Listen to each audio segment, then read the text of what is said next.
আসসালামু আলাইকুম। সবাই কেমন আছেন? আশা করছি সবাই ভালো আছেন। খুবই মজাদার একটা রেসিপি নিয়ে আসলাম শীতের শুরুতেই মূলা দিয়ে। খুবই মজাদার এই রেসিপিটা, আশা করছি সবার ভালো লাগবে। তো ভালো লাগলে একটা লাইক দিয়ে দেখার অনুরোধ রইল। চলেন সবাই দেখে আসি আজকের এই মজাদার রেসিপিটা।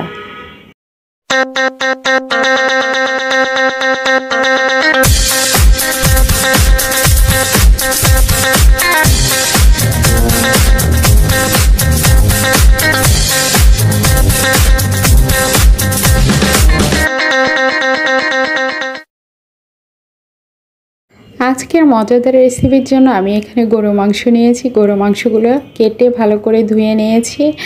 আর এখানে নিয়েছি মূলা। হ্যাঁ, আমি একটা মূলা নিয়েছি আর এখানে একটা আলু নিয়েছি। আমার বাসার পিচ্চি আছে, ও আলু পছন্দ করে। আর আজকে মূলা দিয়ে, শীতের নতুন সবজি মূলা দিয়ে গরু মাংসর রান্না। তো আমি প্রেসার কুকারে রান্না করব। আর আমি এখানে সরিষার তেল দিয়ে দিয়েছি। আমি সরিষার তেল দিয়ে রান্না করব। আর পেঁয়াজ দিয়ে দিয়েছি 1 কাপ।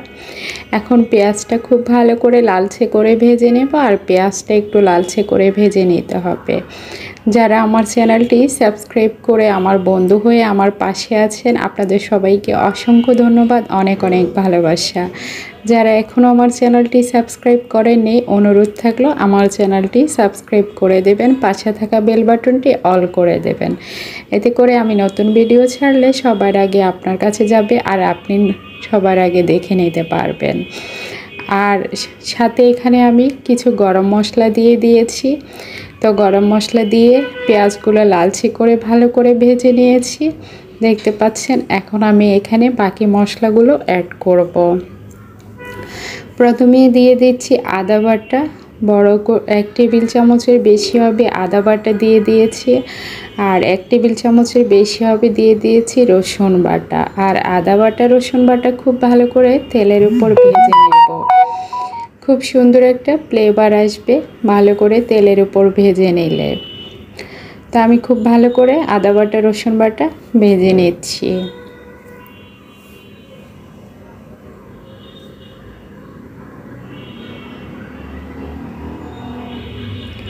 আমার আদা বাটা রসুন বাটা ভাজা হয়ে গেছে তেলের উপরে। এখন আমি গুঁড়ো মশলাগুলো এখানে অ্যাড করব। প্রথমে দিয়ে দেব আমি এখানে হলুদের গুঁড়া, পরিমাণ মতো হলুদের গুঁড়া দিয়ে দিয়েছি। দিয়ে দেব ধনিয়া গুঁড়া, 1 চামচ ধনিয়া গুঁড়া দিয়ে দিয়েছি। দিয়ে দেব মরিচের গুঁড়া, ঝাল যার যার পছন্দ মতো দিতে পারেন। আমি আমার টেস্ট মতো ঝাল দিয়ে নিয়েছি। আর দিয়ে দেব জিরের গুঁড়ো। জিরের গুঁড়ো দিয়ে দিয়েছি 1 টেবিল চামচ। আর হাফ চামচের থেকে একটু বেশি দিয়ে দিচ্ছি গরম মশলার গুঁড়ো। আর দিয়ে দেব জায়ফল, জয়িত্রী আর গোলমরিচের গুঁড়ো হাফ চামচ। এই সব কটা মশলা দিয়ে খুব ভালো করে নেড়ে চেড়ে মশলাটা আমি ভালো করে কষিয়ে নেব। সামান্য একটু পানি দিয়ে মশলাটা খুব ভালো করে কষিয়ে নেব। আর এই মশলাটা ভালো করে কষিয়ে নিলে রান্নার টেস্টটা অনেক ভালো আসবে।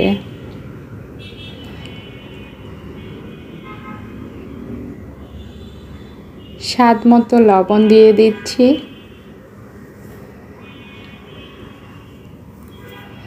সামান্য একটু পানি দিয়ে দিয়েছি। দিয়ে এখন মশলাটা খুব ভালো করে কষিয়ে নেব।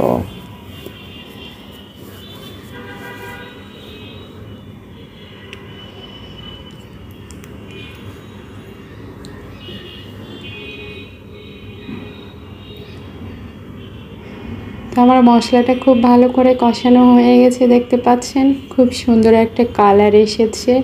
পর্যায়ে আমি এখানে মাংসগুলো দিয়ে দেব। তো দিয়ে দিয়েছি গোছগুলা। এখন আমি মশলার সাথে খুব ভালো করে নেড়ে চেড়ে মিশিয়ে নেব। খুব ভালো করে নেড়ে চেড়ে মিশিয়ে নিতে হবে, এতে করে খুব সুন্দরভাবে মাংসগুলোর ভিতরে মশলা ঢুকবে। তাই আমি খুব ভালো করে নেড়ে চেড়ে মিশিয়ে নিচ্ছি।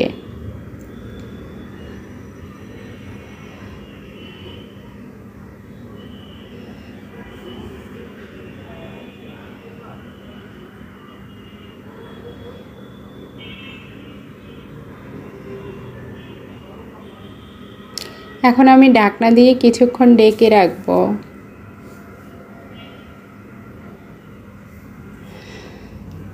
তো মাংস থেকে সামান্য একটু পানি উঠে এসেছে দেখতে পাচ্ছেন, আর এই পানি দিয়ে মাংসগুলো খুব ভালো করে কষানো হয়ে যাবে। আপনাদের হাতের কাছে যদি টমেটো থাকে আপনারা দিতে পারেন, আমার হাতের কাছে টমেটো নেই তাই আমি দিতে পারিনি। যাই হোক, এখন খুব ভালো করে নেড়ে চেড়ে আরেকটু মিশিয়ে দেব, আবার ঢাকনা দিয়ে ঢেকে দেব। তো আমার মাংসটা খুব ভালো কষানো হয়ে গেছে। এখন আমি মূলাগুলো এখানে দিয়ে দিয়েছি। মূলাগুলো দিয়ে খুব ভালো করে মাংসের সাথে নেড়ে চেড়ে মিশিয়ে কিছুক্ষণ কষিয়ে নেব। কিছুক্ষণ কষিয়ে নিতে হবে।